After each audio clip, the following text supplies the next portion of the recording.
सोनू नीलो चिड़िया का इकलौता बेटा था। नीलो और उसका पति टिंकू सोनू से बहुत प्यार करते थे। वो जिस चीज की भी फरमाइश करता वो उसे ला कर देते थे। अपने से एक पल भी उसे दूर नहीं रखते थे। नीलो चिड़िया के घर के पास ही कालू कौवा और उसकी पत्नी सोमी रहते थे। कालू और सोमी की कोई संतान नहीं थी। सोमी कभी इस बात से बहुत परेशान रहती थी। नीलो चिड़िया अक्सर उसकी दिलजोई करती रहती थी।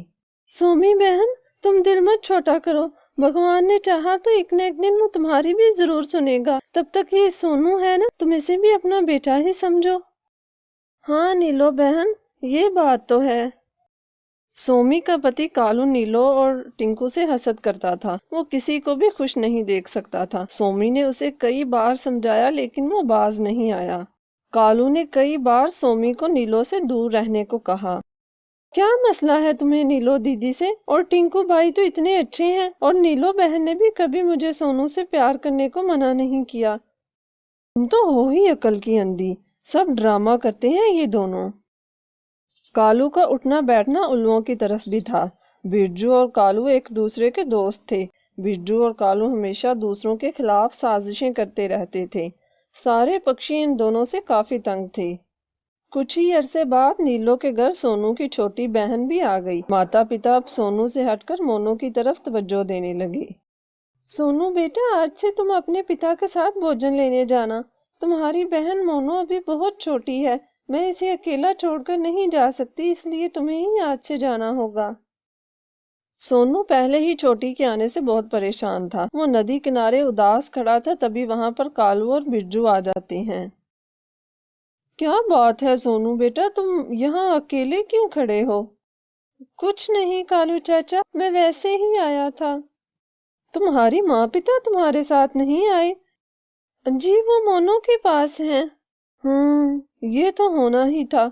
मैं भी काफी दिनों से नोट कर रहा हूँ, जब से तुम्हारी बहन आई हुई है तुम्हारे माँ पिता तुम्हारे साथ अच्छा सलूक नहीं कर रहे, तुम्हारी तरफ कोई तवज्जो भी नहीं दे रहे। जी कालू चाचा, आप ठीक कह रहे हैं। माँ पिता मुझे पहले की तरह प्यार भी नहीं करते। अच्छा कालू अंकल, अब मैं चलता हूँ, शाम को मुझे बाबा के साथ दाना लेने भी जाना है। क्या? टिंकू तुम्हें दाना लेने के लिए भी साथ ले जाएगा? जी, माँ ने कहा है वो छोटी के साथ रहेगी, इसलिए मुझे ही दाना लेने जाना होगा। ओहो, ये तो बहुत ज्यादती है कालू। कालू देखो अब इसकी उम्र ही क्या है। हाँ बिरजू भाई, इसकी बहन के आने से इस बेचारे की कदर कम हो गई है। उसके आने से पहले कितना लाडला था ये। अब देखो सारे घर की जिम्मेदारी इस बेचारे पर डाल दी है। मुझे तो बहुत तरस आ रहा है इस पर।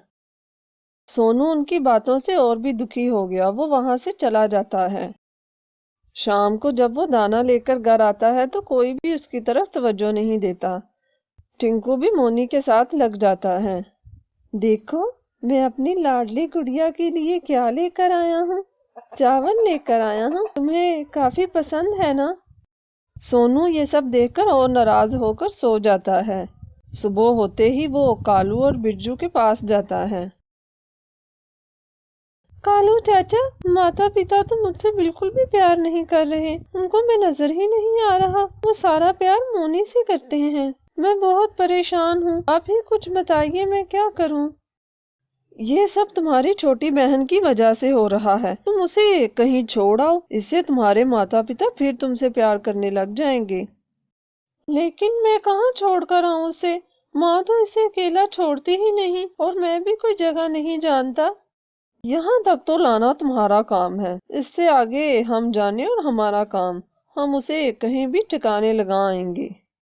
ठीक है, मैं सुबह कोशिश करूंगा। अगले दिन। सोनू बेटा, मैं सोमी बहन के घर जा रही हूँ, तुम मोनी का ख्याल रखना। मैं बस थोड़ी ही देर में आ जाऊंगी। नीलो के जाने के बाद, बहना आओ मैं तुम्हें जंगल घुमा के लेके आऊं। तुम अभी उड़ नहीं सकती ना, इसलिए मैं तुम्हें लेके जाता हूँ।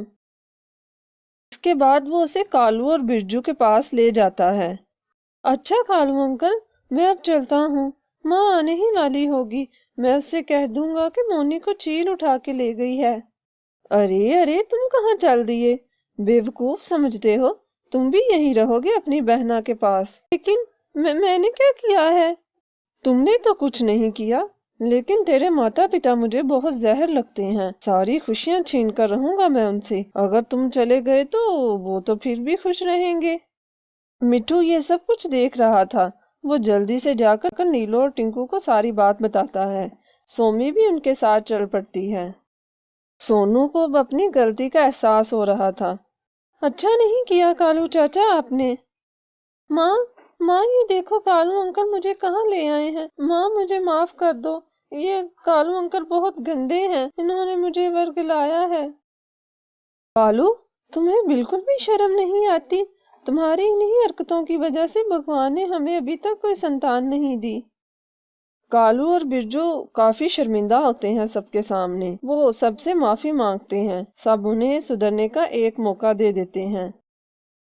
सोनू की माँ उसे घर आकर प्यार से समझाती है। बेटा, मोनी तुम्हारी छोटी बहन है। इसे अभी हमारे प्यार और तवज्जो की जरूरत है। जब तुम छोटे थे तो हम तुम्हारी भी तरफ तवज्जो देते थे, और देखो जब ये बड़ी हो जाएगी तो फिर हम तुम दोनों से एक जैसा प्यार करेंगे। हाँ माँ, मैं समझ गया हूँ। मैं बस यूं ही मोनू से जेलस हो रहा था। ये तो मेरी छोटी बहन है। मैं अब मोनू से दोस्ती कर लूंगा, फिर हम दोनों इकट्ठा खेला करेंगे।